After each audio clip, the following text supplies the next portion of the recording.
Sorry it's been so long since I've posted. Our little puppy was spayed on Monday, so I couldn't come out here and leave her inside all alone, so I'd sit with her for a couple days. But I'm back at it. The stuff actually isn't taking that long when I get out here and get a chance to do it. It's going together really easily. I'm not fabricating anything. I'm just assembling, making everything straight and square and just putting it together. This isn't my first one, so I'm just putting one together. It's actually very, very enjoyable to not have to change anything or know that I'm going to have to change anything, that it's all going to work because it's already been done. All right, today is rear end and rear suspension day. Now, I've already been cleaning this up a little bit. A lot of the other parts I don't clean up until the chassis is being painted.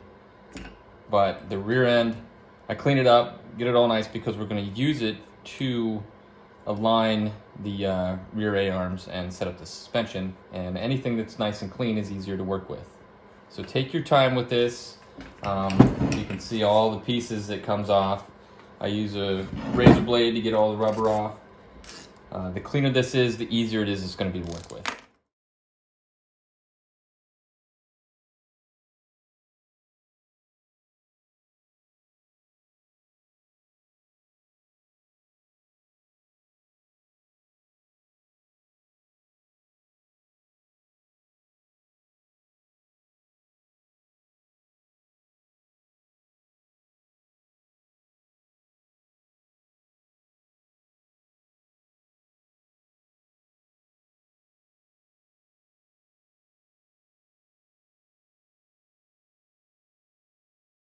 All right, that was probably a really long time lapse, but I'll try to cut it down in editing.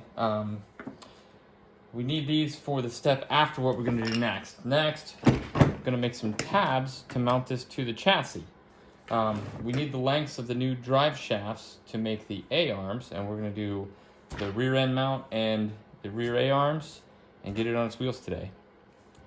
So to make tabs for this is pretty easy because you don't have to use the hole saw. You measure it out, you make your tab, cut your hole, and then cut it off at whatever height you want. What determines the height of this is you want it centered on the A-arms, but also you want the parts that can be damaged by the ground above the bottom, so that if the back end hits the ground, it's going to hit the rear skid plate, not the rotor or the rear sprocket.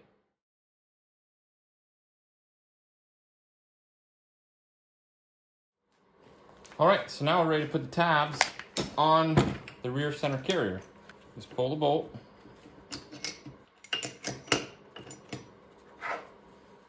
Slip your tabs on.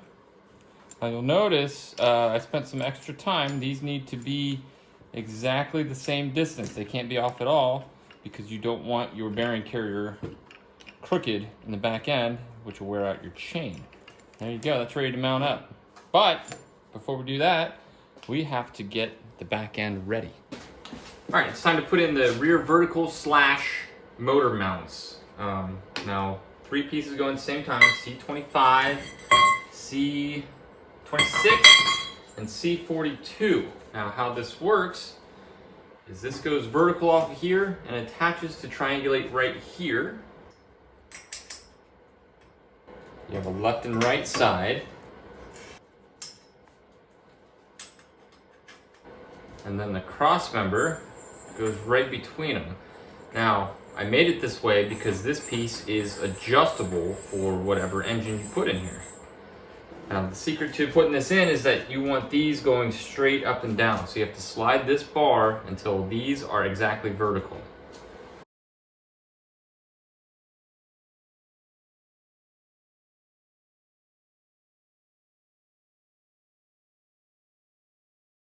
All right, so when you're finished, it should look pretty close to this. Yeah, once you get it all squared in, you can go ahead and tack it up.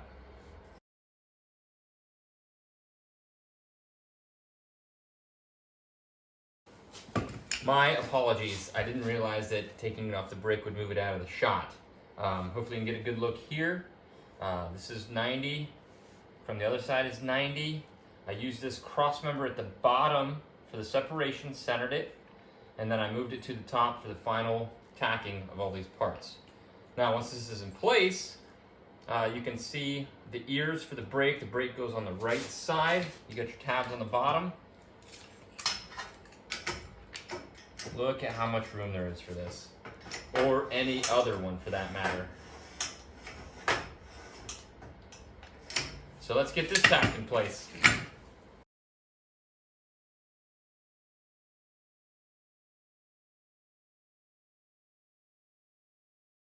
Wow, that was quick and easy. Now, the final placement of this is going to be later. Right now, you're just going to get it tacked in so it is straight.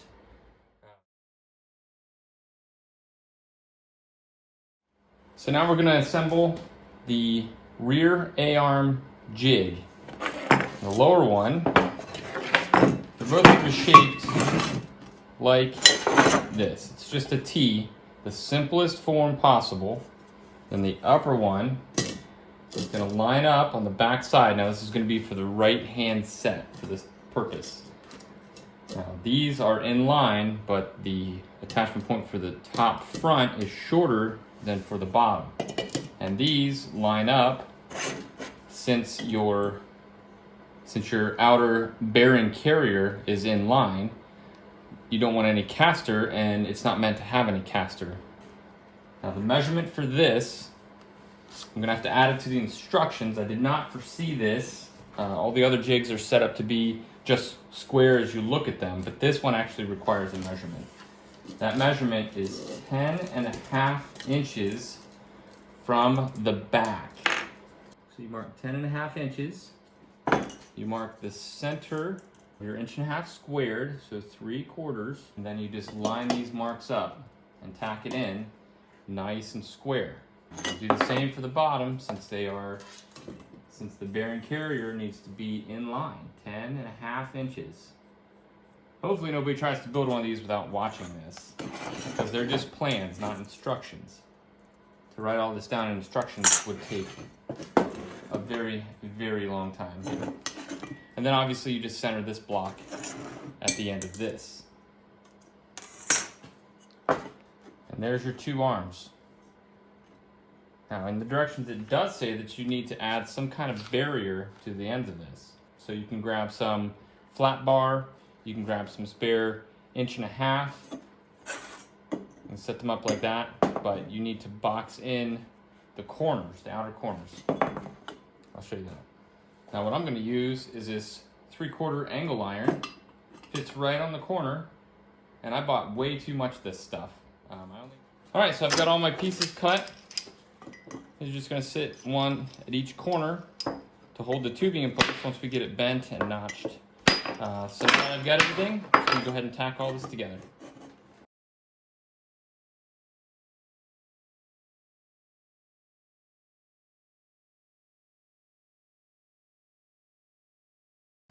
Well, looks like we made a left side. I didn't flip them back over. So now this is the left side. As long as these two line up and your center bar lines up, you have a good set of jigs. Alright, so I've got all of my pieces cut. I'll show you how this works. It's a 4.5 inch piece. Goes right here in that 4.5 inch opening. 3.25 inch. Goes right in 3.25.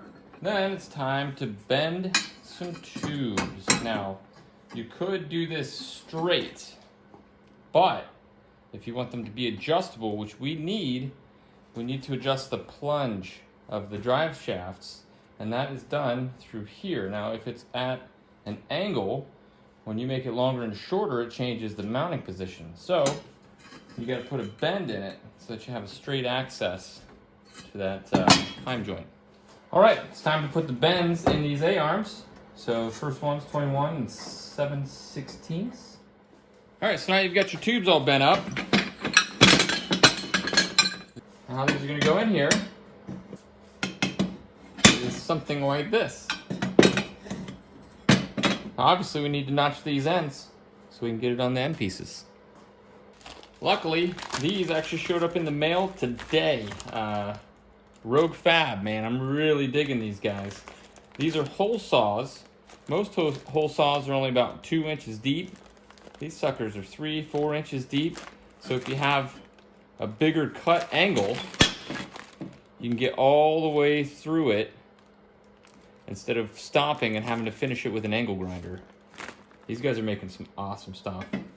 They don't sponsor me, just they make stuff like this, so I buy it.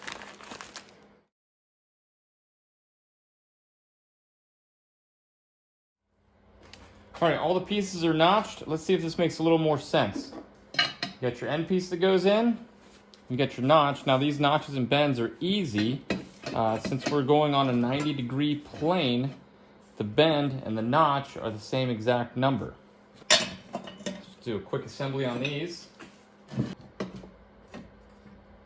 Now there you have it. Now you're probably wondering, why is there this extra material on the end? Well, a lot of fabricators get hooked on the idea that a bend start location is the start of your material that you can use.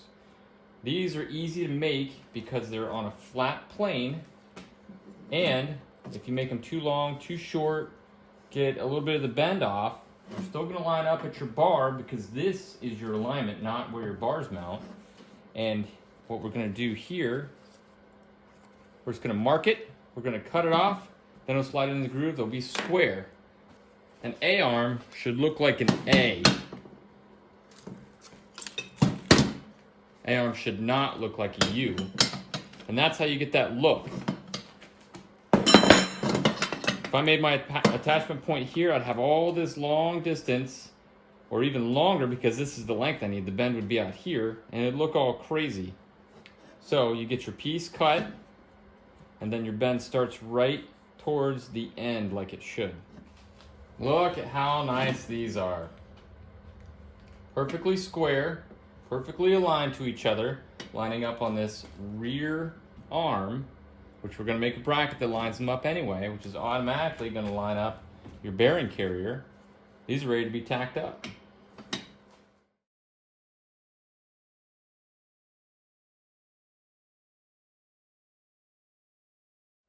Just look at those beautiful A-arms. Perfectly lined up with each other to the bearing carrier. And the cool thing about this is if you want a left side, there you go. If you want a right side, just flip it. No hassle. That took just, I don't know, a couple hours, jigs and all.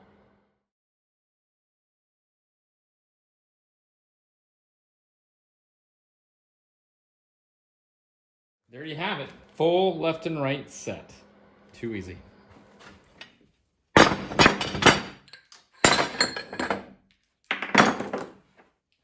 Now, fun part begins. We fabbed our A-arms. We've got an upper and lower, left and right side, or either one because of the design. Now we're going to put in the Heim joints. Now I use 1/2-inch Heim joints for one simple reason. Each one of these is good for 16,000 pounds. And you have 8 of them holding your rear A-arms in. If 16,000 pounds breaks, then you are in way bigger trouble than your Heim joint breaking. Another reason is not necessarily that we need them, but the misalignment spacers, total width, is 1 1/4 inches. We're mounting these to 1.5 inch tube, so when you put a bracket or a tab on either side of this, it gives you just under 1.5 inches, which is the perfect width at the highest point of strength for 1.5 inch tubing. So it works out really well. These are bung welds. They just slip in there, you weld it around, and it's good to go.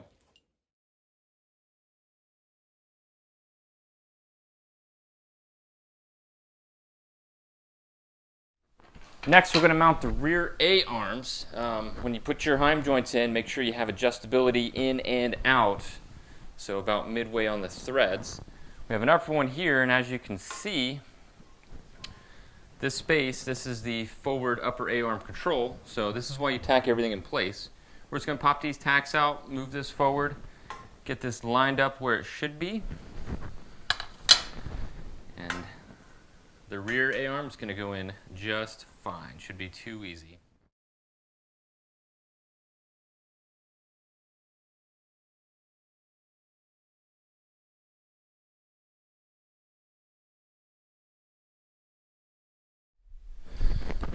All right, once you got that lined up where you want it, it's time to make tabs. Now, for the rear, I like to use a couple of pieces of 2-inch flat bar and sandwich the upper and lower Heim joints together. I get a ton of weld area on this back piece, and I get perfect separation from the bottom to the top A-arm using a punch and setting it exactly where I want it. I like to put it in about 4.5 inches. All right, I've got the punches set. Now I'm just going to drill a small hole in here and cut this out so we can use this as a template because we're making 4 of these.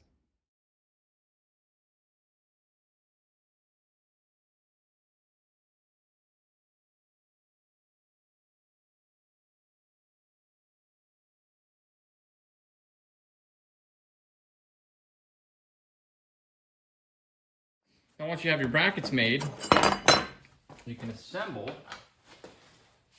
the rear part of your A-arms.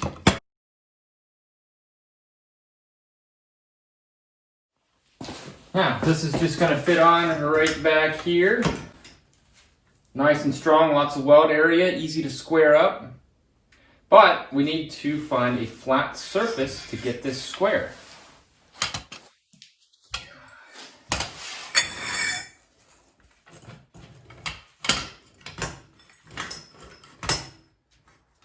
Now it looks like we need to trim some from right here so that we can lower this down on this tube to get this drive axle right between these two right here.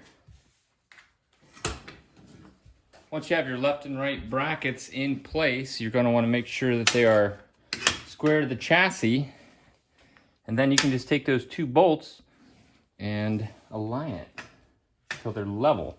That way you'll have a straight and square rear end.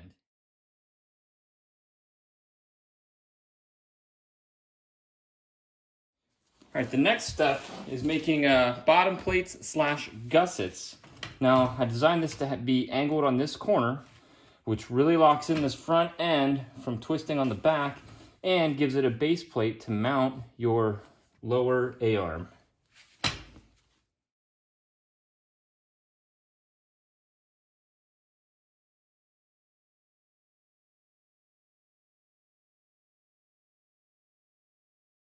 Now we need to make the brackets or the tabs for the front lower A-arms, which is just going to be 3 pieces of 1.5 inches with a hole in 2 of them and then squared out using one of the Heims to box it in.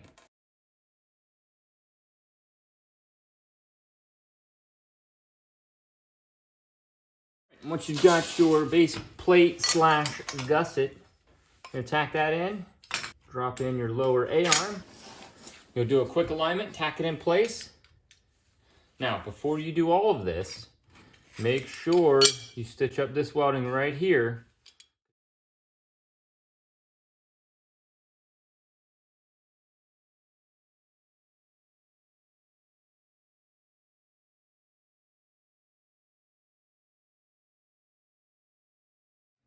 All right, the next step is the upper forward mounts, which are going to go on these posts right here. Now, the simple way to do this is to measure the rear one's separation. They are 10 5/8, so measure from the center to center of the uprights, which is 6 1/4, and then subtract 10 5/8 and divide it by 2, and that's the length of your tabs you're going to need for these. Now what we need to do is make sure that the height is level. You don't want your A-arms binding on each other. All right, once those are marked, you can tack them in. Then we'll get ready for the next step.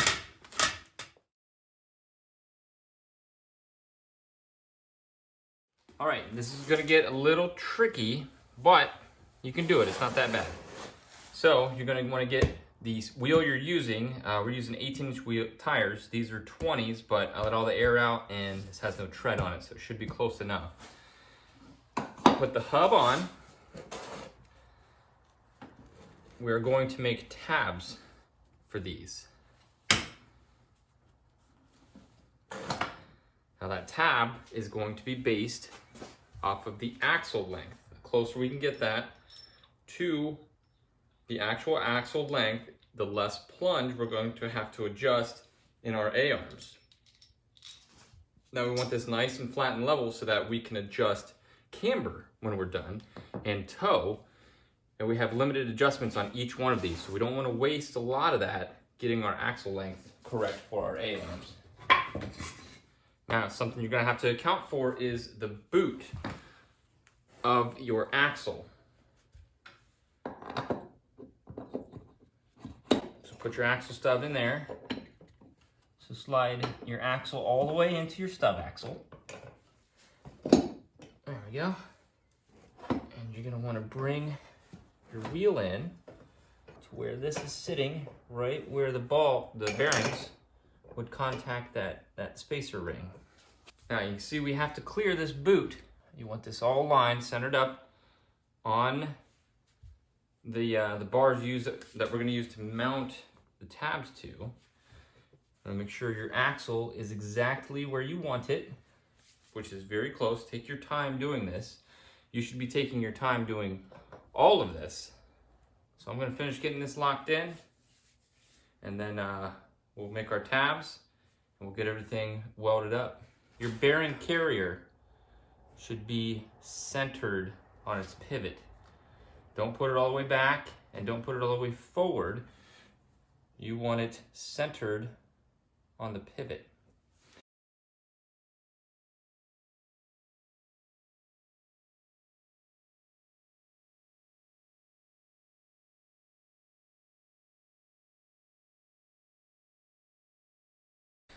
Honestly, I've never understood this until right now. I always wanted ground clearance because I always wanted to ride in the woods and do good sized jumps and have plenty of ground clearance. But this looks nasty. Looks like you can just drive it however you want. You can drive it on asphalt as hard as you want. You can drive it on dirt. You don't have much ground clearance, but just ride somewhere smooth. I'm going to save the actual suspension tuning for the next video. A lot of math to be done.